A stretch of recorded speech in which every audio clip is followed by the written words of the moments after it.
Gumuho ang bahagi ng operational area ng mga rolling cargos sa Ormoc Port sa Leyte. Yan ay matapos hampasin ng malakas na alon na dala ng Bagyong Tino. Live mula sa Talisay, Cebu, nasa frontline ng balitang yan si Mon Gualvez. Mon, kumusta na ang Pantalan? Gaano kalaki ang pinsala nito?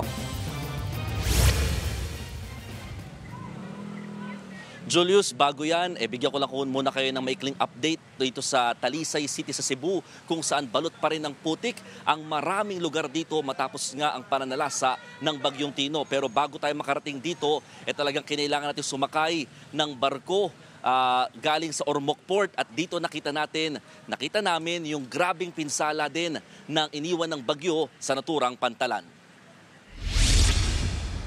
Kuha sa video ang malalakas na hampas ng alon kahapon sa Ormoc Port sa kasagsagan ng Bagyong Tino.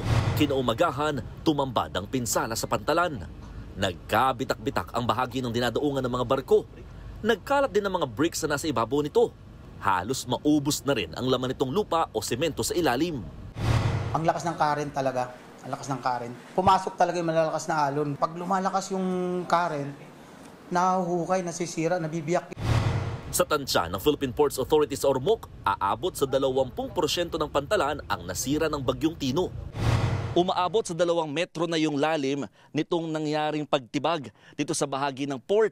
Ang problema, pinasok na kasi ito ng tubig dahil sa mga awang na dinulot naman ng mga nagdaang kalamidad gaya ng lindol at iba pang bagyo. Pero paniniguro ng PPA, hindi maaantala ang operasyon ng Ormoc Port. Kinonfine namin yung area. Malilimit lang natin yung number of vessels. Yung area na na-damage, hindi natin padaanan. Malaki-laki pa naman ang area na pwede. 2 araw din nakansela mga biyahe ng barko sa Ormoc dahil sa bagyo. Kaya nang payagan ulit na makapaglayag ngayong araw, blockbuster ang pila ng mga pasaherong gusto kaagad makasakay. Isa na riyan ang BPO worker na si TJ. Kahapon pa raw sana ang biyahe niya pa Cebu City para sa trabaho. Pero ikinadismayan niya ang magulong sistema sa mga ticketing office. Dapat talaga ihiwalay yung sa rebooking and at the same time yung booking para mas madali talaga. Kasi kung naghalo-halo kasi yung mga may nagbubook pa lang ngayon, yun, medyo nakaka-hassle talaga ng sobra. Ang isang shipping line kasi tumanggap ng 6 AM trip kahit wala pa namang barko sa port dahil katatapos lamang ng bagyo.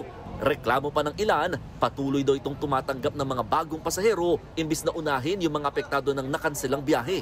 Sa pahayag ng OceanJet, humingi sila ng paumanhin sa patuloy na pagkuha ng bookings via online. Dahil sa system limitations, hindi raw nila na-block kaagad ang mga website transactions. At kapag ganito may mga kalamidad, pinipilit naman doon nilang maglaan ng hiwalay na lane para sa mga nakanselang trip. Pero naging hamon daw ang limitadong bilang ng kanilang mga teller para maipatupad ito.